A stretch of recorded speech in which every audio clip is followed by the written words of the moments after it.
Nagsalita na ang ating former 3 Division champion, Janriel Casimero, sa pagkatalo nito kahapon lamang kontra Kyunosuke Kameda.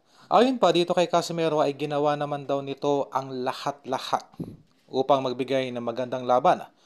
Ngunit wala nga po daw ginawa itong si Kyunosuke Kameda, kundi takbuhan nito sa loob ng 10 rounds. At idinagdag pa nitong si Casimero na mistulang nawala na daw ito ng gana or ayaw na daw nitong lumaban sa mga hindi kilalang fighters. Kung hindi rin naman daw si Naoya Inoue ang kanyang makakalaban. Sa madaling salita, ayaw nang lumaban ni Casimero sa mga pipitsuging fighter dahil nawawala daw yung kanyang motivation sa pagte-training. Okay? Well, hindi po natin masisisi itong si Cuadro Alas dahil ito po ay isang former 3 Division champion at isang elite fighter. Nakakawalang gana nga naman kung taon-taon ang mga klase lamang ang kanyang nakakaharap.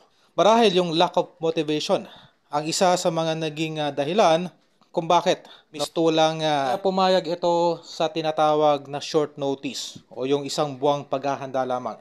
At ating paidagdag na sinamantala ng Kameda Promotion yung lack of motivation nitong si Cuadro Alas at muli itong binigyan ng isang laban na kung saan ay hindi naman po talaga gusto ng ating kababayan. Okay?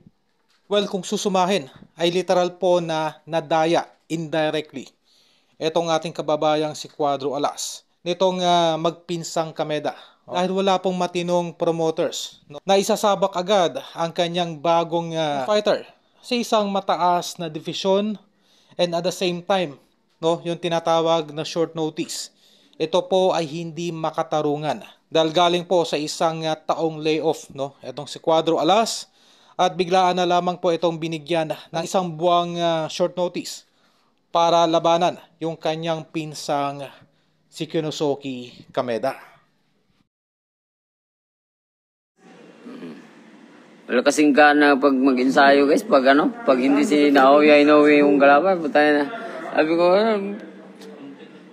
mga lahat ng kalaban natin, hindi na kaya pag sa ensayuan eh.